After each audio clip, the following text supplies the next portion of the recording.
ఆంధ్రప్రదేశ్లో అబద్దాల పునాదులపై కట్టిన జగన్మోహన్ రెడ్డి కోటలు బీటలు వారుతున్నాయి. జగన్మోహన్ రెడ్డి పార్టీ పుట్టుక మొదలైంది వైఎస్ఆర్ ని అంబానీ సోనియా కలిసి చంపేశారు అన్న సానుభూతి మీద అన్నది జగమెరిగిన సత్యం. వైసీపీ పార్టీ బలపడింది జగన్మోహన్ రెడ్డిని అన్యాయంగా జైలుకు పంపించారన్న సానుభూతి, జగన్మోహన్ రెడ్డి సోనియాని ఎదిరించాడు అన్న అబద్దం మీద.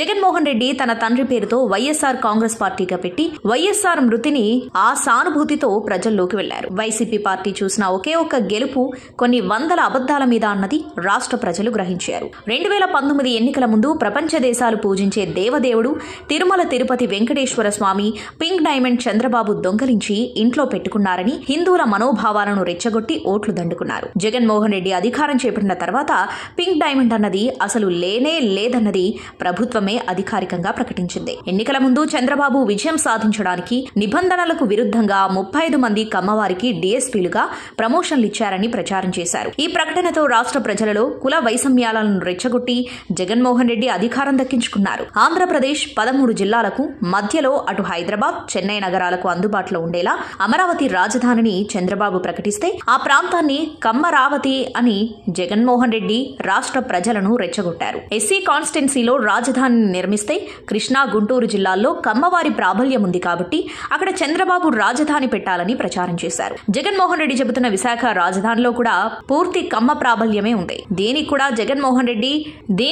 జగన్మోహన్ రెడ్డి వక్రభాష్యం చెబుతూ విశాఖలో రాజధానిని పెడితే అన్ని వర్గాల ప్రజలు అక్కడికి వచ్చి చేరితే కమ్మవారి ప్రాబల్యం తగ్గుతుందని భయపడుతున్నారంటూ మరో తప్పుడు ప్రచారం చేశారు. చంద్రబాబు ప్రభుత్వంలో 6 లక్షల కోట్ల అవినీతి జరిగిందని ఊకదంపుడు ప్రచారాలు చేసిన జగన్మోహన్ రెడ్డి ఒక్క రూపాయి కూడా అవినీతిని నిరూపించలేకపోయారు. 25 ఎంపీ స్థానాలు రాష్ట్రంలో అధికారం కట్టబెడితే కేంద్రం మెడలోంచి ప్రత్యేక హోదా సాధిస్తానని చెప్పిన జగన్మోహన్ రెడ్డి మాటలు నీటి మూటలే అయ్యాయి. దేవుడు దయ వల్ల ప్రజల ఆశీస్సులతో వైసీపీ ప్రభుత్వం అధికారంలోకి వస్తే వారం రోజులలో సిపిఎస్ రద్దు చేస్తారని ప్రభుత్వ ఉద్యోగులకు హామీ ఇచ్చారు. జగన్మోహన్ రెడ్డి పాలన ప్రారంభించిన నాటి నుంచి నేటి వరకు అన్ని వర్గాల ప్రజలను వహించడం తప్ప సాధించింది శూన్యం. రాష్ట్రంలో ప్రజల ఆస్తి అయిన సహజ వనరులను జగన్మోహన్ రెడ్డి దోచుకోవడం, దాచుకోవడం తప్ప వైసీపీ పాలనలో ప్రజలకు ఒరిగింది శూన్యం. రాష్ట్రంలో ఇసుక, మద్యం, సహజ వనరుల దోపిడీలో కోట్లు దండుకున్న జగన్మోహన్ రెడ్డి వచ్చే ఎన్నికలలో అక్రమ సంపాదన ప్రజలకు జల్లి మళ్లీ అధికారాన్ని దక్కించుకోవడమే లక్ష్యంగా అడుగులు వేస్తున్నారు.